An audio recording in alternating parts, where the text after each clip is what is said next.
நடுவிலே அடுத்ததாக நாம் பார்க்க வேண்டிய தலைப்பு தொடர் எழுதுபொருளுடைய வகைகள்.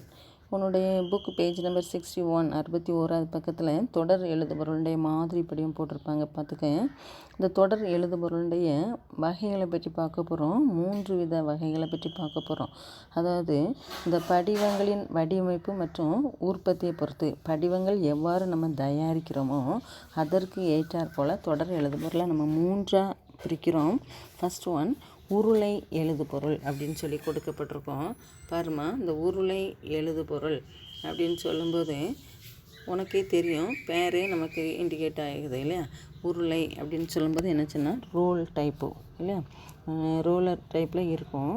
இந்த ரோலர் நீ உன்னுடைய புக்கை பாருப்போம் பேஜ் நம்பர் 62ல் இந்த பேப்பரை பார்த்தாலே தெரியும், பேப்பர் ரோல் இருக்கும் இல்லையா. அதற்கேற்ற இந்த மிஷின்லேயும் உனக்கு என்ன செய்கிறோம், ரோல் டைப்லேயே நம்ம அதை இன்சர்ட் பண்ணுற மாதிரி உள்ளே செலுத்துகிற மாதிரி உனக்கு ஒரு அமைப்புகள் கொடுக்கப்பட்டிருக்கும். அதை என்ன செய்யணும்னா இந்த வகையில் நமக்கு தொடர்ச்சியான உருளை இருக்கும். தொடர்ச்சியாக அந்த பேப்பர் முடிகிற வரை நமக்கு சிலிண்டர் டைப்பில் இருக்கும். இந்த உருளை டைப்பில் இருக்கிறனால நமக்கு என்ன செய்யணும்னு சொன்னால் இதில் தனித்தனியாக பிரித்து எடுக்கிறதுக்கு துளையிடப்பட்டதாக இருக்காது. இதுதான் உன்னுடைய மெயின் பாயிண்ட்டை நீ யோசிக்கணும். அதாவது உருளை டைப்பில் தொடர்ச்சியாக தான் இருக்கும். அதில் இடையில துளையிடப்பட்டு என்ன செய்ய அப்படின்னா வசதி இருக்காது. எளிதாக எடுப்பதற்கு துளையிடப்பட்டதாக இருக்காது. அப்போ எப்படி நீ பிரிக்கலாம் அப்படின்னு நீ யோசிக்கலாம். பிரிக்கிறதுக்கு லேசு. இதில் என்ன செய்வாங்க அப்படின்னா அந்த பயன்படுத்தக்கூடிய இயந்திரத்தில் உலோக வெட்டு முனையின் மூலம் கிழிக்கலாம். இப்போ சப்போஸ் நம்ம ஒரு பேப்பரை சில நேரம் ஸ்கேலை வச்சுட்டு நீ எடுக்கிறது மாதிரி அந்த மிஷினில் உலோக வெட்டு முனையின் மூலம் நம்ம அதை தனியாக கிழித்து எடுப்பதற்கு வசதியாக உண்டு. பொதுவாக இது எந்த இயந்திரத்தில் பயன்படுத்துகிறோம் அப்படின்னு சொல்லும்போது தொலை அச்சு மற்றும் தொலைப்பதிவு போன்றவற்றில் நமக்கு என்ன செய்யப்படுதுன்னு சொன்னால் அந்த செய்திகளை நமக்கு தொடர்ச்சியாக பதிவு செய்வதற்காக பயன்படுத்தப்படுகிறது. அதாவது டெலிபிரிண்டர், டெலாக்ஸ் அந்த மாதிரி இயந்திரங்கள்லாம் நமக்கு இந்த மாதிரி பிரிண்ட் அவுட் எடுக்கிறதுக்கு வசதியாக இருக்கும். இதில் ஒற்றை நகல் தாளை பயன்படுத்தி தான் நம்ம என்ன செய்யணும்னா நகல் எடுக்க முடியும், படிவங்கள் எடுக்க முடியும். அதை நல்ல 3 பாயிண்ட்டை நீ நினைவச்சிக்க. இது உருளையாக இருக்கும், தொடர்ச்சியான உருளையாக இருக்கும். ஃபர்ஸ்ட் பாயிண்ட் தொடர்ச்சியான உருளையாக இருக்கும். செகண்ட் பாயிண்ட் துளையிடப்பட்டதாக இருக்காது. இது எந்த இயந்திரத்தில் பயன்படுத்துகிறோம்? 3வது தொலையச்சு மற்றும் தொலைப்பதிவில் பயன்படுத்துகிறோம். 3வது 4வது என்னச்சுன்னா ஒற்றை நகல்தாளை பயன்படுத்தி தான் நம்ம என்ன சொன்னா உலோக வெட்டு முனையின் மூலம் கிழிக்க முடியும். ஓகே, திரும்ப ஒருட்ட சொல்கிறேன். என்ன சொல்கிறோம், இது தொடர்ச்சியான உருளையாக இருக்கும், துளையிடப்பட்டதாக இருக்காது. தொலையச்சு தொலைப்பதிவு போன்றவற்றில் தான் நமக்கு என்ன சொன்னோம்னா உருளையின் நடுவில் இருந்து ஒற்றை நகல் தாளை பயன்படுத்தி உலோக வெட்டுமுனையின் மூலம் கிழிப்பதற்கு வாய்ப்பாக உள்ளது உருளை எழுதுபொருள். 2வது ஒன்று பாரு, உள்ளே மடிக்கப்பட்ட எழுதுபொருள். உள்ளே மடிக்கப்பட்ட எழுதுபொருள் அப்படின்னு சொல்லி கொடுக்கப்பட்டிருக்கோம். இந்த உள்ளே மடிக்கப்பட்ட எழுதுபொருளுடைய மறு பெயர் என்ன? 1 வேர்டு கொஸ்டின். சம்மட்டம். உள்ளே மடிக்கப்பட்ட எழுதுபொருளுடைய மறுபெயர் சம்மட்டம் என கூறப்படுகிறது. இந்த எழுதுபொருள் நமக்கு என்ன சொன்னால் துளையிடப்பட்ட மற்றும் கார்பன் காகிதம் பூத்தப்பட்ட படிவமைப்பு. துளையும் இடப்பட்டிருக்கும், எளிதில் பிரித்து எடுப்பதற்கு வசதியாக துளையும் இடப்பட்டிருக்கும். கார்பன் காகிதமும் ஏற்கனவே என்ன செய்யப்பட்டிருக்கும், உள்ளே புகுத்தப்பட்டிருக்கும்.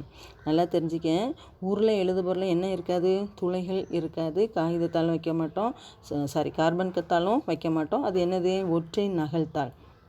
அதே நேரத்தில் இந்த உள்ளே மடிக்கப்பட்ட எழுதுபொருளை நமக்கு என்ன செய்யலாம், துளையும் இட முடியும், கார்பன் தாளையும் உள்ளே புகுத்தியிருப்பாங்க. இதுக்கு மறுபெயர் சம்மட்டம் என அழைக்கப்படுகிறது. அடுத்து 3வதாக விசிறி மடிப்பு தொடர் எழுதுபொருள். விசிறி மடிப்பு தொடர் எழுதுபொருள். விசிறி எல்லாரும் பார்த்துருப்பான் இல்லையா. இந்த விசிறியினுடைய அமைப்பு எவ்வாறு இருக்கிறதோ அதுபோல் தான் இந்த தொடர் எழுதுபொருளுடைய அமைப்பும் இருக்கும். உன்னுடைய புக்கில் மாதிரி படிவம் போட்டிருப்பாங்க பாரு, ஒன்று மடிக்க வைக்கப்பட்டதாக இருக்கும். அதாவது மேல் பக்கமும் கீழ்ப்பக்கமும் ஒன்றாக சேர்ந்து மடிக்கிறாங்க. அதாவது நம்ம பேப்பரை தனியாக எடுத்தோம்னா மேலும் கீழும் ஒன்றா மடிப்போம். மடிக்கப்பட்டதை மேலும் பக்கத்தையும் கீழ்ப்பக்கத்தையும் ஒன்று சேர்த்த பின்பு அவற்றை செங்குத்தாகவோ அல்லது படுகிடையாகவோ நம்ம என்ன செய்யலாம், துளையிட்டு பிரிப்பதற்கு வசதியாக நமக்கு என்ன செய்யணும்னா பிரிக்கப்படுகிறது. அதாவது என்ன சொல்கிறோம் பாரு, படுகிடை அப்படின்னு சொல்லும்போது படுக்க நிலையில் வைத்தால் அது படுகிலை, நேராக வைக்கும் பொழுது அது செங்குத்து நிலை என அழைக்கலாம். இவ்வாறு இந்த படிவத்தை நம்ம என்ன சொல்லலாம், எப்பொழுதுமே திறந்து வைக்கலாம். எப்பொழுதுமே எழுதுபொருட்களை வெளியே எடுக்கும்போது படிவத்தை திறந்து வைப்பது. புரியுதா? எழுதுபொருட்களை நம்ம வெளியே எடுக்கும் பொழுது படிவம் எப்பொழுதும் எப்படி தான் இருக்கும், திறந்து தான் இருக்கும். விசிறி மடிப்பை போல இருக்கும். எனவே இதுக்கு பேர் விசிறி மடிப்பு தொடர் எழுதுபொருள் என அழைக்கிறோம். விசிறி போன்ற அமைப்பை கொண்டது, எனவே விசிறி மடிப்பு தொடர் எழுதுபொருள்னு சொல்கிறோம். இதில் படிவ தாள்களை நம்ம என்ன சொன்னால் மேல்புறமும் கீழ்ப்புறமும் ஒன்றாக சேர்த்து வச்சிடுறோம்.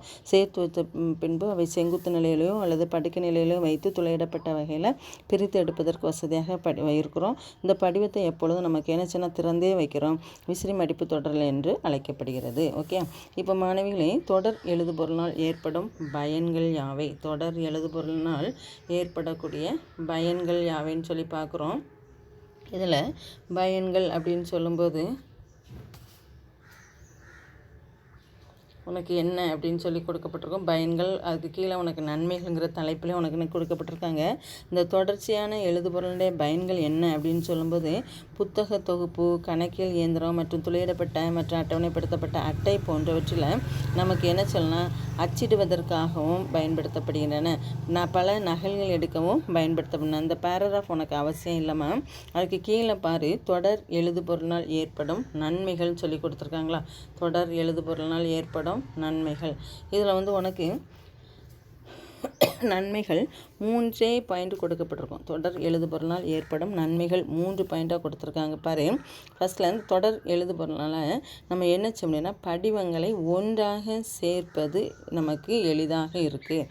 இந்த ஒன்றாக சேர்க்கிறது எளிதாக இருக்கனால அந்த படிவ தொகுப்பை அமைப்பதற்கு பல படிவங்களை ஒன்று சேர்ப்பது நமக்கு பொதுவாக கடினமானது இல்லையா.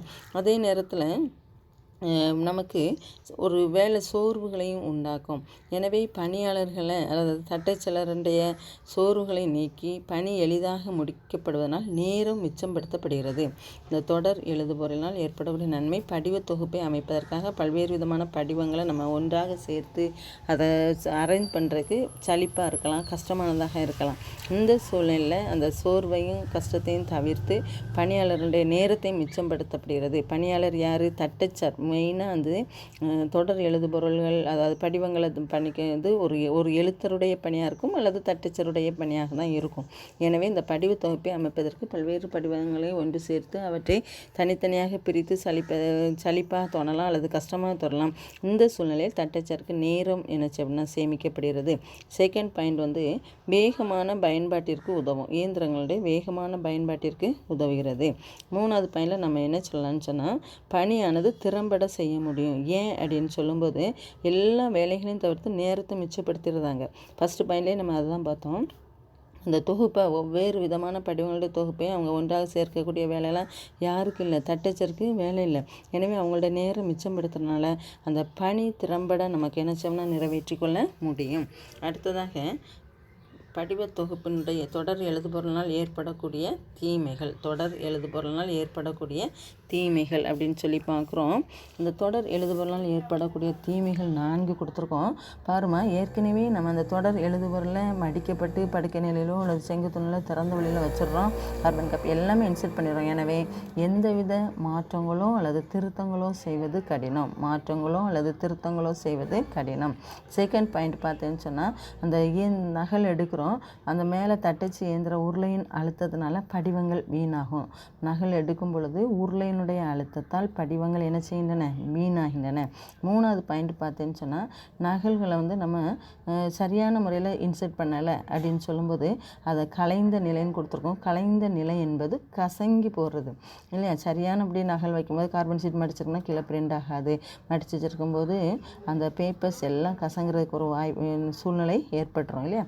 அடுத்து இந்த கார்பன் காகிதங்களை நம்ம உட்புகுத்தும் போது சரியான விலைப்பட்டியல் எண்களை கொண்ட படிவங்களை நம்ம அச்சிடும்போது தவறான இடத்துல அச்சிடுவதற்கு வாய்ப்புகள் உண்டு. ஏன் கேட்டேன்னா, அதான் சொன்னேன், கார்பன் பேப்பர் மடிச்சிருக்குன்னு வச்சுக்கோங்க. அப்போ கார்பனோட பிரிண்ட்டு சரியான முறையில் உள்ளாது.